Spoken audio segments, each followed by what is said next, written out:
And ito naman guys, may mga mamamanifest kayo ng mga mini success, mini victory, no? Mga mini accomplishment, mga kapiksi, sa trabaho mo, either trabaho mo or negosyo mo. So let's say for example, nagmamanifest ka na makakota sa sales mo. Kung ikaw ay sales agent, ganyan. So, mamamanifest mo yon, ibig sabihin, ma-achieve mo yung goal na yon. Kung nagmamanifest ka na makapag-ipon ng 10,000, mamamanifest mo yun. So, whatever, kung ano man yung sinet yung goals, guys, kung meron kayo specific na goals or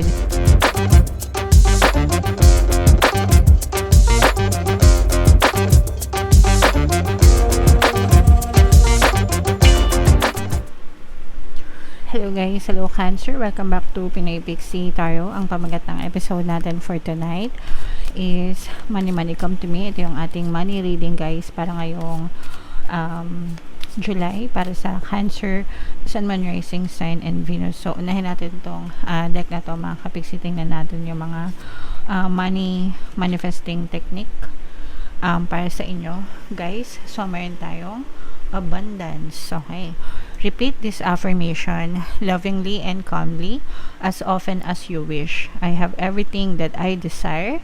My life overflows with abundance and I am open to receiving the gifts of the universe now. Truly believe what you are saying. So kung gusto niyo guys, i-post nyo yung video tapos i-screenshot nyo para makita nyo tong affirmation na to. I have everything that I desire. My life overflows with abundance and I am open to receiving the gifts of the universe now. Pwede nyo rin siyang i-comment sa comment section mga kapiksi. Tandaan nyo, kabisaduhin nyo. Tapos araw-araw nyong sabihin mga kapiksi. O kaya naman, when it comes to affirmations guys, no, wala namang particular rule. Basta peg na peg nyo or feel na feel nyo yung mga affirmations guys, no? And yung mga money affirmations na palagi kong sinishare sa inyo dito sa ating channel, napakasimple lang guys. Money money come to me, palagi ako may pera, palagi ako nagkakapera, I'm the king of abundance, I'm the queen of abundance. So yan guys, palagi ko sinishare sa inyo, palagi ko yan sinasabi araw-araw mga kapiksi. And napaka gaan na ng status ng pamumuhay ko ngayon kumpara before na hindi pa ako nag actively affirm mga kapiksi. Kaya ako siya sinishare sa inyo guys, no, para i-adapt nyo din yung habit na yon. Napakagandang habit yon mga kapiksi. Yung affirmations guys, ano ba yung mga affirmations sa mga hindi nakakaalam? Yun ay mga statements, no? In this case, positive statement, positibong pananalita, no? Para ma-program yung subconscious mind natin, mga kapiksi. Kung ano yung pinoprogram natin sa ating subconscious mind, yun yung napupush out sa ating physical reality. Ibig sabihin, yun yung na-experience natin sa buhay natin, guys. Okay? So, kapag nag-affirm kayo positively, syempre positive din yung ma-experience nyo. Kapag negative naman yung mga sinasabi nyo, like wala akong pera, mahirap buhay, mahirap lang ako, mahirap kumita ng pera, di ba? Statements din yon mga kapiksi, negative nga lang. Kapag ganun yung palagi nyo sinasabi, syempre negative din yung may experience nyo guys. Okay? So kung gusto nyo maka-experience ng abundance, kasaganaan, pagpapala, syempre guys, mag-focus tayo dun sa mga positive statements, okay? And positive affirmations guys, makakatulong para ma-reprogram yung inyong subconscious mind mga kapiksi. Alright? So comment down below guys if naintindihan nyo yung message na yan mga kapiksi. So unahin natin tong deck na to. Tingnan natin yung mensahe sa inyo guys. Habang sinashuffle ko to, panoorin nyo muna yung video natin regarding sa ating paano mag-manifest ng abundance video course. Kapiksi, sawa ka na ba sa mga struggles at hirap sa buhay mo? Masipag ka ba at masikap sa buhay ngunit hindi ka pa rin umaasenso? Ilang beses ka na bang nag-attempt mag-negosyo at mag-invest pero palagi ka pa rin nalulugi? Sa pagkakataon na ito ay maaaring may subconscious beliefs ka na nagiging balakid sa iyong pag-unlad at pagyaman. Introducing, paano mag-manifest ng abundance video course. Dito ay matututunan mong ma-overcome ang mga balakid mo para tuluyan ka ng umunlad, umasenso, sumagana, maging matagumpay, successful at maswerte sa iyong kabuhayan, pera, trabaho, negosyo, salapi at kaperahan ng bonggang-bongga. Dali! Mag-send na ng email sa pinoypixie@gmail.com at simulan na ang iyong pagyaman ngayon. Alright, so sa lahat ng gusto mag-avail ng course guys, naka-flash sa screen nyo. Una, meron tayong paano mag-manifest ng abundance video course. Meron din tayong paano mawala ang third party at magkaroon ng harmonious na relationship. And meron din tayong paano pabalikin si ex, revise breakup. So sa mga interesado guys, mag-send lang kayo ng email sa pinoypixie@gmail.com. So, Cancer guys, kayo ay represent ng King of Cups. Ito yung ating money energy mga kapiksi. Latag natin yung spread nyo guys. And by the way, sa mga naghahanap no, ng mga pampaswerte na lucky charms, lucky bracelet guys, may mga items na makikita kayo sa description box nitong video. Check nyo lang yung mga items doon guys. Pwede nyo rin i-check out kung gusto nyo mga kapiksi. So, ito guys, this is both negative and positive mga kapiksi, no? Meron dito guys presence ng earth signs, Capricorn, Taurus, Virgo at saka fire signs, Aries, Leo, Sagittarius. For some of you, maaring may mga ganyang element kayo sa inyong natal chart, or you may be dealing with other people mga kapiksi na may ganyan sa kanilang natal chart. Yung iba sa inyo guys, pwede nagkakaroon kayo ng conflict, no? Dito sa mga tao na to, mga kapiksi, pwedeng sa trabaho nyo, let's say for example may work kayo, parang nagkakaroon kayo ng conflict sa mga boss nyo guys, o kaya naman sa mga colleagues nyo, sa mga kasamahan nyo sa trabaho mga kapiksi, pwedeng hindi kayo makasundo, o kaya naman parang madaming reklamo mga kapiksi, no? For some of you, pwedeng may trabaho kayo pero nagrereklamo kayo sa trabaho nyo, no? So, kung ano man yung nirereklamo nyo sa trabaho nyo guys, pwedeng yung trabaho mismo, yung mga kasamahan nyo, o kaya naman yung sahod nyo, ganyan. So, eto guys, medyo negative ito kasi kung hindi nyo ito i-overcome, kung mananatili kayo sa negative energy, hindi kayo magiging masaya sa trabaho nyo guys, no?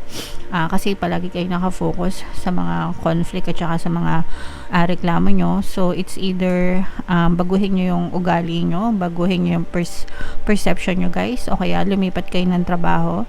Pero kasi guys, kahit lumipat kayo ng trabaho pero palagi kayong naghahanap ng butas, kahit ilang trabaho pa yung malipatan nyo, kung hindi kayo marunong makisama, or palagi kayong mahilig magreklamo. Yung iba kasi guys, parang ganun yung nararamdaman ko, palaging nagrereklamo. So yan yung nagiging blocks nyo guys, balakid sa kasaganaan guys. So you have to understand na yung mga negative emotions pagdating sa pera, especially guys, number 1 na balakid yung reklamo, stress, worry, yan, yung mga complain, naku, grabe, ang lakas harang niyan, no, ng mga blessings. So kailangan nyo tong i-overcome guys para pumasok yung biyaya sa buhay nyo mga kapiksi, okay?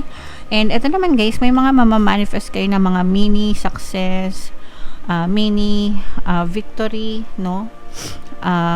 Mga mini accomplishment mga kapiksi sa trabaho mo, either trabaho mo or negosyo mo. So let's say for example, nagmamanifest ka na makakota sa sales mo, kung ikaw ay sales agent, ganyan. So mamamanifest mo yun, ibig sabihin ma-achieve mo yung goal na yun. Kung nagmamanifest ka na makapag-ipon ng 10,000, mamamanifest mo yun. So whatever, kung ano man yung sinet yung goals guys, kung meron kayo specific na goals or desires pagdating sa kaperahan nyo, sa trabaho or sa negosyo, achieve nyo yan mga kapiksi. And bukod pa dito guys, meron din kayo mga good karma from the universe itself mga kapiksi. So syempre ang good karma naman ay dahil sa paggawa ng kabutihan, di ba? So the more na mabuti yung inyong mga ginagawa, the more na good karma yung babalik sa inyo mga kapiksi. Alright? So what else guys? So ito guys, nakikita natin na may mga magagandang balita, no, na maaaring dumating sa inyo, especially kung nag-a-apply kayo sa abroad, or nagbabalak na mag-abroad. Yung iba sa inyo guys, parang may tutulong sa inyo na pwedeng kakilala nyo, ganyan, kaibigan, kamag-anak, na parang tutulungan kayo na makalipad or makapag-abroad. Mga kapiksi, kung yan talaga yung gusto nyo, parang meron tutulong sa inyo, may maggagabay sa inyo, may mag-guide sa inyo. Yung iba guys, this is also parang business travel. Parang ikaw, pag business travel usually guys, yung parang ikaw yung representative ng company, papadala ka sa ibang lugar, ganyan. So maganda rin ito para sa inyo guys. And ito guys, ito yung nakikita natin na simula, no? Ito yung simula ng pag-asenso, simula ng pagbangon, no? Recovery, especially guys kung nagdusa kayo or nagkaroon kayo ng mga financial problems or stress, no?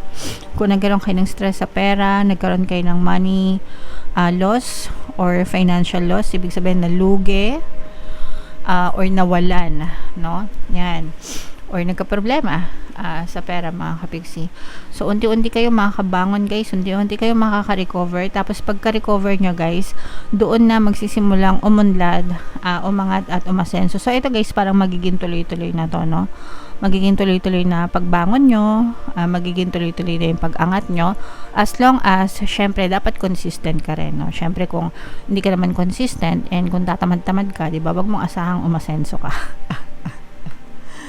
Okay? So, ganyan lang yan guys. Kung gusto nyo umunlad, umasenso, syempre magdasal, sabayan ng effort, and sabayan ng positibong mental diet. Pero ito guys, nakikita talaga natin na parang nagsisimula na ulit kayong, parang nagre-reset kasi, no? Parang nagre-reset, nagre-restart yung inyong money energy, mga kapiksi. So, ito guys, i-mind nyo na to sa comment section. Itong mga pag-unlad, pagbangon, recovery, itong mga good news, no? Itong good news na to guys, this is more on sa mga talaga, nag-abroad. Yan. So, kung dyan kayo sa field na yan, i-mind nyo na yan. And of course, itong mga manifestation na to, na mga mini accomplishments, mga kapiksi. So, yan yung mga good news or good energy para sa inyong lahat, Cancer. Alright? So, yeah. Comment down below, Cancer, if feeling nyo naka-resonate kayo dyan, guys. And i-mind nyo lahat yan. For more tarot readings, ito yung playlist nyo. Ito naman yung ating success stories ng paano mag-manifest ng abundance video course. Thank you for liking, sharing, and subscribing, mga kapiksi. See you next time. I love you all. Have a nice day. Bye-bye.